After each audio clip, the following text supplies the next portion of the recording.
The Joe Rogan Experience.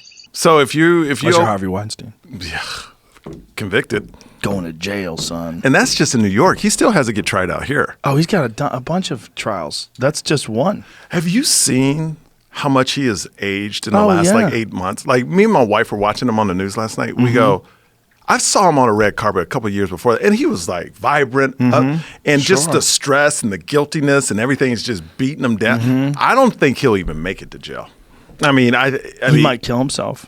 I told my wife that because you're going to die in jail. Well, he's probably depressed so deeply. Imagine going from being the toast of the town, posing with Oprah, top of the world, go on the red carpet, everybody loves you, everybody thanks you when they get their Academy Award. Have you ever seen the compilation of all the stars thanking Harvey Weinstein? Yeah. And then many of them went on to accuse him later of being a monster.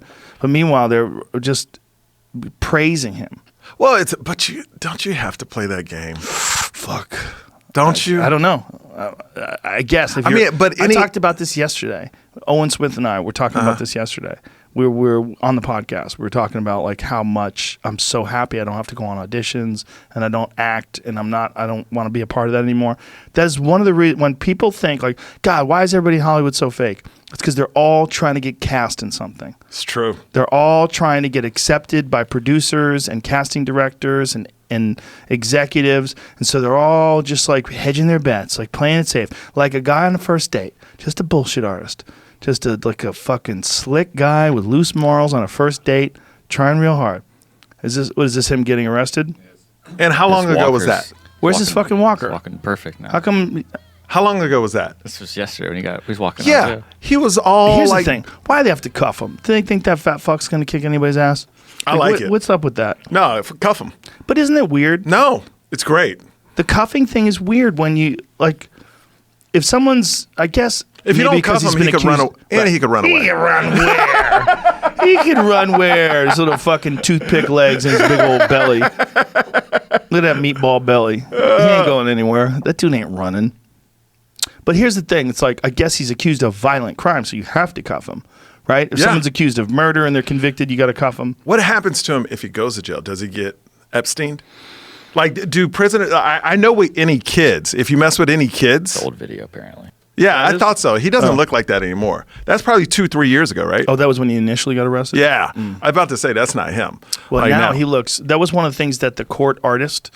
There was an artist that drew him throughout the case, and she was saying that you could see his deterioration, his physical deterioration over the course of the trial. Have you seen him lately? No. Did you? Oh, you got to pull up the video of him like yesterday. It literally, him walking out. Yeah. He looks 20 years older. I wonder if that Walker shit's real. Do you think that Walker shit was... I don't think it's real, but I think it became real. Whoa. Dun, dun, dun. That's right. I think it was... look at that. Look at just his face. Yeah. I think it was a thing where, let's play it for the court.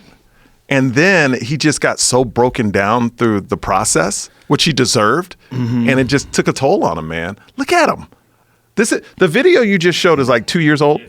Yeah, It was May 2018. May 2018. Yeah. Look at him now. Look, he's lost most of his hair. Yeah. And he looks so old and tired. He's probably not getting any sleep. He's a fucking beaten man. God. And he was on top of the world. If there is karma, right? If karma's real, that's the karma. Because this guy was on the top of the world, but he was like forcing everyone to suck his dick. So you want to be a star? Suck my... It's like demonic shit. Yeah. You know, come on in. Now karma's saying, do you want to suck my dick? I don't want to. But I don't want to, Harvey. Come here. Get over here. You want to make you a star? Sorry. Don't tell anybody about this. Like, whoa. And then his contract had it in there. You heard about that? Oh, yeah. Like they had a disclaimer in his contract. Not only didn't they have a disclaimer for 1 count of sexual harassment, 2 counts, you have to pay up this amount, 3 counts, you have to pay up that amount. Like he would lose money based on how many different counts of sexual harassment he had. So they were negotiating, depended upon him being a predator. Like they kind of knew. Well, what do you mean, kind of? If they put it in a contract, they knew. They knew. If you're putting in a contract, you know. Well, that's the other thing. How many people are also liable here? Oh, my thing is, when are the agents going to jail? the ones that kept sending all the actresses to the guy. Then when they knew. They knew. Everybody well, if knew. an actress can say, hey, Harvey Weinstein raped me, and then the agency says, listen, do you want this job or not? Like those people. But if you're an agent and you've known Harvey Weinstein for 4 or 5 years or 10 years, and you know he's been doing this, but yet you continue to send actresses to this guy, shouldn't you have some type of responsibility too? Yes. But here's the question. Did they think that he was just a pig and he was trying to talk those girls into willingly having sex with him, which many did? Or did they think he was a rapist? Because he was both of those things, apparently. Yes. He was a guy who had sex with girls who were willing to whore themselves out to be in movies, and he also forced himself on women who did not want to have anything to do with him. So he had both of those things were going on. But you don't think the agencies that were sending all these big actresses in, they didn't know, they knew the both types. Hey, they had some girls willing and some girls are saying they're raped. You don't That's think, a good question. You don't think any actress ever went back to their agent and go, I'm never going in again, I got raped. And then that agent was like, all right, I'm not going to send you anymore, but hey, over here, go into Harvey.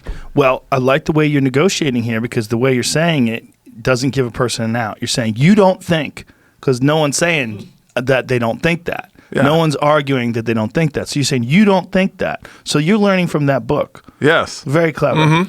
I wouldn't say it that way. What I would say is there's a high likelihood that they at least suspected he had forced himself on some women. And there was probably some rumors. There was 100% likelihood they knew he was a pig.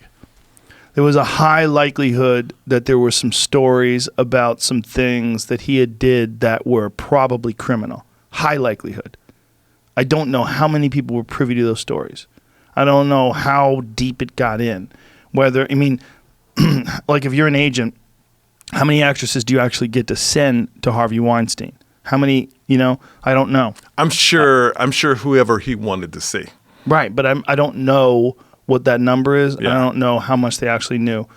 What we can be pretty sure of at this point is there's no way all these women are lying. Oh, no. Right. They're all, I believe, look, I know Brad Pitt talks about the time he threatened to murder Harvey Weinstein. That's a great story. Like, this is right after Gwyneth Paltrow Harvey Weinstein made an advancement on Gwyneth Paltrow, and Brad Pitt confronted him and said, I'll fucking kill you. You do that again. So this is the thing. Brad Pitt knew. Right. So if Brad Pitt knows, and he's one of the biggest movie stars, these agents know. I don't want to... Per Paltrow, he approached Weinstein outside of a play premiere in 1995, and he told him, if you ever make her feel uncomfortable again, I'll kill you. Brad Pitt went gangster on it, wow. Man. But this is look, Joe, this is in 1995. 25 years ago, bro. Yeah. So you're telling me that these agents and the industry, I didn't even know the guy. But I heard these stories. Right. What it said is that he touched her inappropriately and invited her to his bedroom. She told her then boyfriend Brad Pitt about it. See, that's what I think most people had heard. And that's gross, for sure. Yeah, but it's not gross. But it's not rape. See, I think most people knew about that shit. And Brad Pitt was willing to kill him over that, which I love. Yeah. Yeah.